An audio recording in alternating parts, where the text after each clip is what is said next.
No nosso relógio são 20 horas. Vamos iniciar então, convidando a todos para nos recolhermos numa prece, em agradecimento a Deus, nosso Pai, pela oportunidade que temos de nos reunirmos em torno de assunto tão relevante para todos nós, para nossas vidas, para o nosso aprendizado. Obrigado, Senhor. E rogamos as suas bênçãos, ó Pai, neste momento, para todos os nossos irmãos envolvidos nesta pandemia, de alguma forma, seja aqueles que desencarnaram, seja aqueles que enfrentaram a doença, foram hospitalizados e conseguiram obter a cura, seja pelos familiares de todos estes envolvidos, Senhor. Muito obrigado. Boa noite a todos mais uma vez. Vamos então iniciar a nossa conversa. Todo final de ano, a nossa querida Albertina, atual diretora do Departamento Doutrinário, faz uma enquete, envia para todos os grupos de estudos um formulário para fazer uma avaliação de como foi o ano. E, em especial, neste final de ano de 2020, que nos foi tão atípico. E neste final de 2020 surgiu um fato bastante inusitado, porque numa destas pesquisas, numa dessas enquetes, um dos estudantes de um grupo de iniciantes fez uma pergunta. E a Albertina pediu então que conversássemos sobre essa pergunta. E a pergunta foi justamente essa que é o tema dessa nossa conversa de hoje. Há muitas moradas na casa do Pai. São todas cristãs? É algo que, quando ouvimos isso, ficamos bastante impressionados porque não havíamos pensado nisso. É uma coisa sobre a qual nós nunca tínhamos parado para imaginar se seriam ou não seriam. Mas antes de falarmos acerca deste assunto, gostaríamos de lançar uma outra pergunta, para que vocês me ajudem a pensar um pouco também. Há muitas religiões na Terra. Quantas são cristãs? Ou são todas cristãs? Para que nós conversemos sobre isso, enquanto vocês pensam um pouco também sobre essa pergunta que eu acabei de fazer, eu gostaria de trazer os ensinamentos que Emmanuel nos traz no livro A Caminho da Luz, para respondermos primeiro esta pergunta que eu fiz a vocês. Se todas as religiões da Terra são cristãs ou não. Então Emmanuel nos diz nesta obra que Jesus, no seu trabalho de proteção e misericórdia de todos nós, espíritos que viemos para viver no planeta Terra, o nosso aprendizado inicial, Jesus, desde os tempos mais antigos, Jesus envia, então, missionários para aqueles agrupamentos humanos que se organizavam econômica e politicamente desde os tempos daquelas coletividades primárias, quando o homem deixou de habitar as cavernas e passou a viver em grupos sociais, a partir dali desenvolvendo então esta sociedade que conhecemos hoje. E as organizações hindus, nos diz Emmanuel, são a mais antiga organização dos exilados de Capela que vieram para o nosso planeta. Ele nos diz que as organizações hindus são muito anteriores à civilização egípcia, que é um dos povos dos exilados de Capela, e antecederam em muito os israelitas.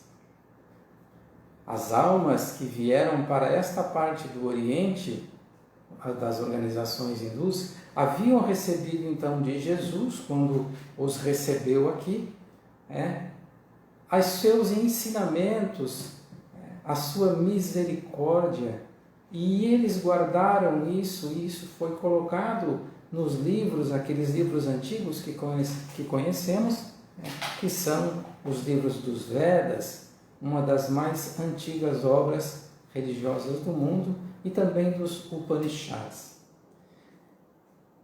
Vyasa é considerado o autor das escrituras sagradas, um dos autores das escrituras sagradas do hinduísmo, porque no início, como não havia escrita, a tradição era transmitida por via oral, e quem organizou as primeiras escrituras para o hinduísmo foi então Vyasa, que foi instrumento do Cristo 6.000 anos antes do seu Evangelho. 6.000 anos antes de que Jesus viesse nos trazer o seu Evangelho. Depois vieram outros emissários de Jesus que são muito conhecidos de nós, que são Krishna, Buda e outros enviados também. As raças adâmicas ainda não haviam chegado, nos diz Emmanuel, ao orbe terrestre, e aquelas criaturas que já viviam nas primeiras organizações sociais do planeta já haviam recebido os benefícios dos ensinamentos de Jesus. Então, desde aquele início, na antiguidade, Jesus já vinha enviando emissários para ensinarem os seus ensinamentos para a humanidade terrestre que iniciava o seu árduo caminho de ascensão. Depois dos hindus terem recebido esses grandes emissários, se organizou então a civilização chinesa. E um dos mais antigos emissários de Jesus conhecido, que foi um elevado mensageiro do Senhor para as raças amarelas, foi Fo-hi. Fo-hi foi então um emissário de Jesus, que foi aquele que organizou as tradições religiosas mais antigas dos chineses. Depois vieram Confúcio, ou Confutse, como nos diz Emmanuel, que 5 séculos antes da vinda de Jesus, já estava aqui nos ensinando os ensinamentos do Mestre Jesus, como Jesus também fez depois para a Grécia, para a Roma e para todos os centros adiantados da religião, na ciência e na filosofia, para que a humanidade estivesse melhor preparada para quando Jesus viesse trazer a sua mensagem de amor e de paz. Depois que Jesus esteve conosco e nos deixou no plano físico, é claro, surge então o cristianismo iniciante, que no início tem muito forte a mensagem de Jesus na sua forma tradicional, e depois então começam a surgir os problemas, e após a fundação do papado no ano de 607, as forças espirituais que nos auxiliavam se viram compelidas a um grande esforço para combater as sombras que ameaçavam todas as consciências. Nesta época, muitos emissários vieram e tomaram corpo entre principalmente as falanges católicas para regenerar os costumes da Igreja. Tentaram, mas sabemos nós que não conseguiram totalmente. E um destes emissários que veio ficou conhecido por nós como Maomé. Maomé, nos diz Emmanuel, nasceu no ano 570 em uma das tribos que habitavam a região. E qual era a missão de Maomé, nos diz Emmanuel? A missão de Maomé era reunir todas as tribos sob a luz dos ensinamentos cristãos, de modo a organizar na Ásia um movimento de restauração do Evangelho do Cristo, em oposição, nos diz Emmanuel, na obra Caminho da Luz. Era a missão de Maomé, reunir as tribos árabes à luz dos ensinamentos cristãos. E aí nós vemos o quê? Que se nós formos buscar a base de todas as grandes religiões do mundo, que são o cristianismo, que são os judeus, o judaísmo, que são os muçulmanos, né? Temos na sua base o quê? Os ensinamentos do Cristo. Então, a pergunta que fizemos no início, existem muitas religiões na Terra e todas são cristãs? Sim, todas são cristãs. Na sua essência, sim. Porque é claro que nós sabemos que, assim como o cristianismo, que depois passou a se chamar grande parte catolicismo, e todas as outras religiões sofreram as influências dos interesses, do egoísmo e do orgulho nosso, dos humanos.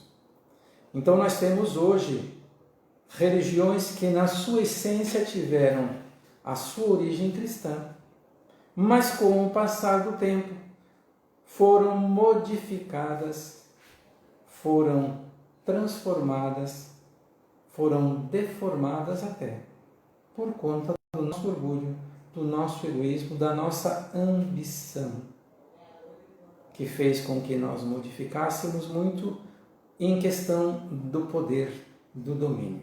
Mas na essência, Emmanuel nos ensina nessa obra que foram os emissários de Jesus que vieram trazer os seus ensinamentos, fundando todas essas religiões que existem hoje no mundo.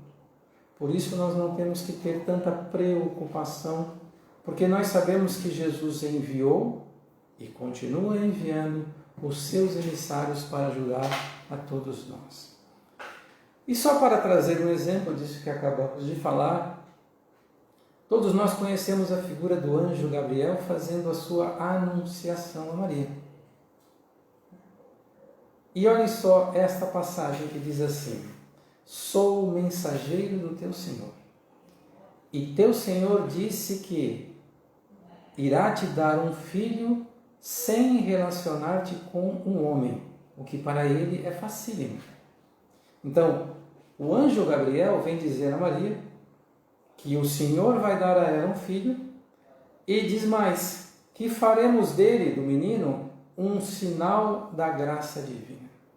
E ele termina o seu diálogo com Maria dizendo assim: ó Maria, por certo Deus te escolheu e te purificou e te escolheu sobre todas as outras mulheres do mundo. Ó Maria, se devota a teu Senhor e prostra-te e curva-te com os que se curvam em oração. Essa passagem que acabamos de ler, ela é um pouco diferente daquelas que nós conhecemos do diálogo do anjo Gabriel com Maria. Por quê? Porque essa passagem está no Alcorão. O Alcorão, que seria a Bíblia dos muçulmanos, o livro sagrado dos muçulmanos, assim como a Torá é o livro sagrado dos judeus e a Bíblia é para nós, cristãos, o nosso livro sagrado. O Alcorão é dividido como a Bíblia em capítulos, que são chamadas de suras ou suratas. E o Alcorão tem uma surata especificamente para Maria. Então, eles acreditam em Maria e em Jesus também. E é função e obrigação de todo muçulmano acreditar em Maria e em Jesus. Não como nós acreditamos. Mas não tem muita diferença sim. Por quê? Porque para os católicos, Jesus é Deus. É Deus. Existe Deus Pai, Deus Filho e Deus Espírito Santo. Os muçulmanos acreditam em Jesus também não como um Deus, mas como um espírito elevado que veio e era mensageiro de Deus e que virá depois juntamente com outros para julgar todos os muçulmanos. Então, se nós formos buscar na essência todos os ensinamentos da Torá, todos os ensinamentos do Alcorão e todos os ensinamentos da Bíblia têm muitas coisas iguais. Elas se aproximam principalmente nas questões morais. Nós sabemos que as questões históricas, elas diferem bastante, inclusive não existe muito consenso nas questões históricas da Bíblia. Mas nas questões morais são basicamente iguais. Por quê? Porque tem na sua origem os mesmos ensinamentos, que são os ensinamentos do Cristo. Então vamos voltar à pergunta daquele estudante que ele fez lá no final do ano passado, quando ele perguntou se todas as moradas do Pai são cristãs. E nós diremos que sim, todas as moradas do Pai são cristãs. Ah, mas todas elas usarão o mesmo nome, cristão? É claro que não. Nós sabemos que o nome cristão foi dado por nós. É uma designação que nós criamos para designar o Cristo. E, através do nome Jesus Cristo, se criou então o cristianismo. Mas por que então nós dizemos que serão todos cristãos, mas não usarão os mesmos nomes? Porque os ensinamentos que Jesus nos trouxe se baseiam em leis universais que regem a vida em toda a criação de Deus. As leis de Deus são eternas e imutáveis como o próprio Deus. E ela é perfeita e igual para todos. Para todos, independente de morarmos no planeta, em Marte, Júpiter, em outra galáxia, as leis de Deus são as mesmas. Então, todos os espíritos de alta envergadura que vierem a ensinar aos espíritos que estiverem sob a sua tutela, ensinarão os mesmos ensinamentos, porque estarão baseados numa mesma lei universal que é a lei de Deus. É claro que aí teremos as diferenciações de mundos, de línguas e tudo mais. Mas a lei de Deus, como nos diz o Livro dos Espíritos, está inscrita na consciência de todos nós e é revelada para nós em todos os tempos de acordo com a capacidade da compreensão dos homens. E foi isso que Jesus veio fazer. Jesus veio nos ensinar uma nova interpretação, uma nova compreensão da lei. Ele mesmo disse isso no Evangelho: eu não vim destruir a lei, mas eu vim dar-lhe um novo entendimento. Então, à medida que nós vamos adquirindo condições de entender e compreender a lei, que é a mesma, o que muda é apenas o nosso entendimento, nós vamos recebendo, então, as elucidações, os ensinamentos dos emissários de Jesus. E por nossa conta, nós vamos dando os nomes de acordo com o nosso conteúdo cultural. Mas é apenas um nome. É apenas uma designação, como nós temos várias e várias designações aqui hoje. Designamos espíritas, católicos, evangélicos, somos todos cristãos. Usamos nomes para nos designar. E, inclusive, essa questão do nome é algo que nós temos que tratar com bastante cuidado. Por quê? Porque os ensinamentos de Jesus se baseiam na lei de amor. E o próprio Evangelho nos diz que o amor resume todas as leis de Deus. E essa questão do nome pode ser instrumento de divisão entre nós que ainda somos movidos pelo orgulho e pelo egoísmo. E fazemos isso hoje. Porque eu sou espírita, não me misturo com católico. E o católico não mistura com o evangélico, e o evangélico não se mistura com o espírita. Nós agimos desta forma, usando essa designação. E Jesus vem, então, através da lei de amor, nos ensinar que somos todos iguais. Somos todos filhos de Deus. Então, todos os mundos habitados são realmente cristãos. Usam o mesmo nome? É claro que não. usarão um nome que é pertinente ao mundo em que vive, a forma como se relacionam e tudo mais. Essa questão do nome, inclusive, para nós espíritas, tem ainda um cuidado a mais que devemos tomar. Porque existem muitos espíritas que enchem a boca para dizer: o espiritismo não é a religião do futuro, mas é o futuro da religião. É claro que é, e é verdade isso. Mas o que é o espiritismo? Quando eu faço essa pergunta para espíritas, as pessoas devem muitas vezes se surpreender. Porque o espiritismo é uma doutrina que traz no seu bojo uma série de ensinamentos codificados por Allan Kardec. O espiritismo não é um movimento espírita. Por isso perguntamos o que é o espiritismo. Ou o que é o movimento espírita? O movimento espírita é composto por nós, seres humanos que acreditamos nos ensinamentos de Allan Kardec e seguimos a doutrina espírita. Então, na realidade, nós vamos ter o movimento espírita e a doutrina espírita. E o que Kardec quis dizer quando ele fala que o espiritismo é o futuro das religiões? O espiritismo no sentido dos ensinamentos da doutrina espírita, que é a reencarnação, que é a comunicação daqueles que já desencarnaram com aqueles que ainda estão aqui no plano físico e tudo mais. E o que é o movimento espírita? O movimento espírita somos nós, seres humanos que seguimos estes ensinamentos. Então, todos serão espíritas no futuro? Não, não serão. No futuro, provavelmente teremos católicos que seguem o espiritismo. Provavelmente teremos evangélicos que seguem o espiritismo. Porque sendo o espiritismo o conjunto dos seus ensinamentos baseado nas leis naturais de Deus, porque embora não acreditem, a reencarnação é uma realidade, no futuro todos compreenderão, mas nem todos serão espíritas, mas nem todos farão parte do movimento que chamamos de movimento espírita. Por isso a questão do nome é algo que nós temos que tomar um pouco de cuidado, porque o mais importante, Jesus vem nos ensinar, não é o nome pelo qual nós nos identificamos, não é o movimento pelo qual nós nos identificamos que é o mais importante.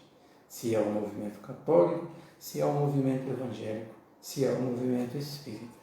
O mais importante é que nós aprendamos o que ele veio nos ensinar sobre a lei de amor. Quando ele nos diz no seu Evangelho que devemos fazer aos outros aquilo que gostaríamos que fizessem a nós. E ficamos extremamente felizes quando a Albertina nos falou sobre essa questão, porque isso também trouxe para nós bastante elucidações sobre muitas questões, né? E nos fez perceber que o amor é universal. Que maravilha o dia em que nós compreendermos o amor e que nós entendemos o amor. E eu gostaria de finalizar isso perguntando para vocês, já falamos tanto sobre o amor, o que é o amor? E aí nós trazemos uma figura que certa vez nós lemos em um livro e que nunca esquecemos. E essa figura diz que o amor é como o sol, que todos os dias lança os seus raios sobre todas as criaturas, sejam elas boas, sejam elas más. Que maravilha o dia que nós formos como o sol, amarmos a todas as criaturas, independente de elas serem boas ou más. Este é o grande ensinamento que eu acredito que todos nós colhemos com esta lição que nos foi trazida por este estudante da nossa casa espírita. Ficamos muito felizes por podermos estar aqui hoje falando sobre esse assunto tão interessante e tão importante para todos nós. Desejamos a todos uma boa noite, uma boa semana e até a próxima. Muito obrigado.